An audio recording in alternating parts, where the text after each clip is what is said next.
Oui, encore moi, Jocelyn Boissa, votre professeur d'histoire et géographie.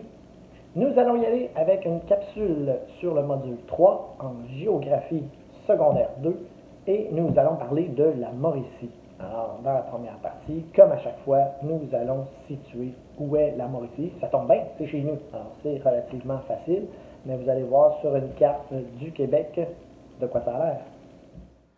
Alors, on voit ici la Mauricie à l'intérieur du Canada et ici à l'intérieur du Québec. On voit que on va être divisé, donc la Mauricie, avec une zone de végétation boréale et une zone de végétation mixte. Le développement des régions forestières les plus importantes au Québec a débuté vers 1850. Au départ, le bois servait à la construction des bateaux anglais. Ils avaient besoin de bois. En effet, l'Angleterre est une île. Ils ont une importante flotte militaire en raison de sa position géographique, comme je viens de le dire, une île. Aujourd'hui, l'exploitation de la forêt ne sert pas seulement à la construction de bateaux. À vrai dire, ça ne sert plus du tout à la construction de bateaux, mais aux nombreux tirages des journaux aux États-Unis. C'est sûr qu'avec l'avancée technologique, on a besoin de moins de papier parce que les gens vont lire les journaux, payer leurs comptes en ligne, lire les journaux aussi avec des applications. Alors, c'est sûr que de nos jours, le développement du papier, la production de papier pour les journaux est moins importante. Par contre, avec les nombreux achats en ligne, on va aussi se servir des arbres coupés et transformés en pâte. Ensuite, on va être capable de faire du carton pour des emballages. La Mauricie se spécialise donc depuis toujours dans l'industrie des pâtes et papiers. La forêt de la Mauricie occupe 85% du territoire. Elle fait l'objet d'une exploitation commerciale. Cependant, cette forêt n'est pas répartie également sur le territoire. On voit qu'on a 34% de la forêt boréale, 43% de la forêt mixte, 17%, j'en entends déjà qui disent « Hey, la forêt de feuillus, c'est juste en Ontario ». C'est vrai, c'est dans le sud de l'Ontario, mais on a quand même certaines régions dans le sud du Québec, dans la région des cantons de l'Est, de l'Estrie si vous préférez, canton de l'Est pour touristique, Estrie pour l'administration. On s'entend que dans cette région-là, on a aussi beaucoup de feuillus parce qu'on s'approche des États-Unis.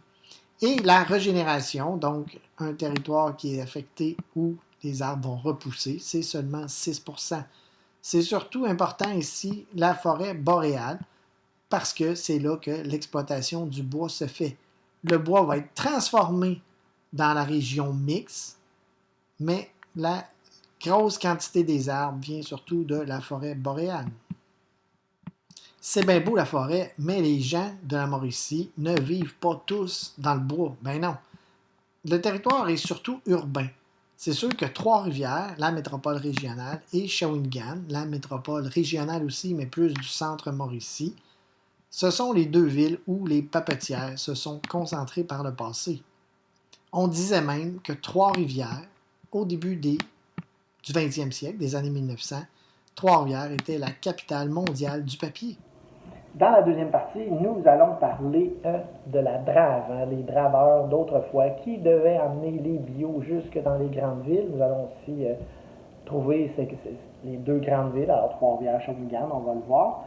Et les cours d'eau principaux, alors le Saint-Maurice qui descendait les draveurs, alors pas les Saint-Maurice qui descendaient le draveur, mais les draveurs descendaient la rivière Saint-Maurice avec les bio, on appelait ça de la drave.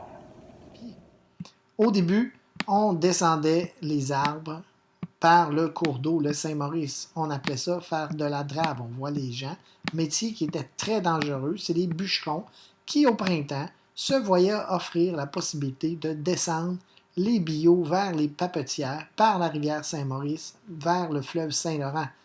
Alors, c'était ceux qui le voulaient et ceux qui étaient choisis parce que ça prenait quand même des gars assez en forme pour éviter de tomber. Ça prenait un équilibre à toute épreuve. Il fallait amener les bio, empêcher qu'ils se coincent sur le rivage pour le garder le plus possible dans le centre dans le but de les amener vers les villes. Dans la dernière partie, nous allons voir que la force de la Mauricie, c'est quoi?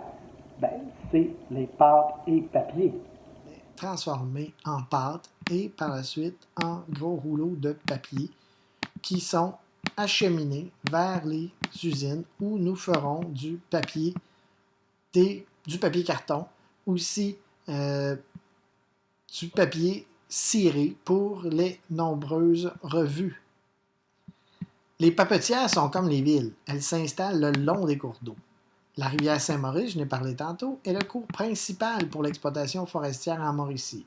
Je vous ai parlé de la drave, et on nous dit qu'aujourd'hui, la drave est interdite. Bien évidemment, c'était dangereux, mais en plus, ça polluait les cours d'eau tellement qu'on est encore en train de décontaminer les cours d'eau et les berges. Les berges, c'est le rivage de la rivière Saint-Maurice, qui a été polluée pendant de trop nombreuses années au mercure. Cette pollution est donc très toxique. En Mauricie et au Québec en général, la forêt est surtout publique. Qu'est-ce que ça veut dire? C'est qu'elle appartient à tout le monde. Par contre, c'est le gouvernement du Québec qui en est le propriétaire. Alors, ça va bien, hein? Il y a comme un contraste. On dit qu'elle est publique, qu'elle appartient à tout le monde, mais le gouvernement en est le propriétaire. C'est lui qui va attribuer des régions où les compagnies forestières pourront couper le bois. La forêt privée, elle va être divisée seulement en petites parties qui appartiennent à des propriétaires, comme des terres à bois, des cabanes à sucre, des terrains de camping, des pourvoiries, des chalets, et aussi des activités récréo-touristiques telles que canot, kayak, ça peut être arbre en arbre aussi. Alors on voit en Mauricie ici, forêt publique, donc le gouvernement a 81% du territoire qu'il peut accorder à des compagnies forestières qui, eux, exploiteront le bois, alors que les forêts privées, c'est seulement 19%. Lorsqu'on parle du Québec au complet, c'est 90% par rapport à 10%. Alors c'est pas beaucoup, 19% en Mauricie, mais on est quand même chanceux parce que si on y va à l'échelle de la province, c'est seulement 10%. Voilà, c'était court, mais précis. Alors, je vous dis à la prochaine. Bye bye.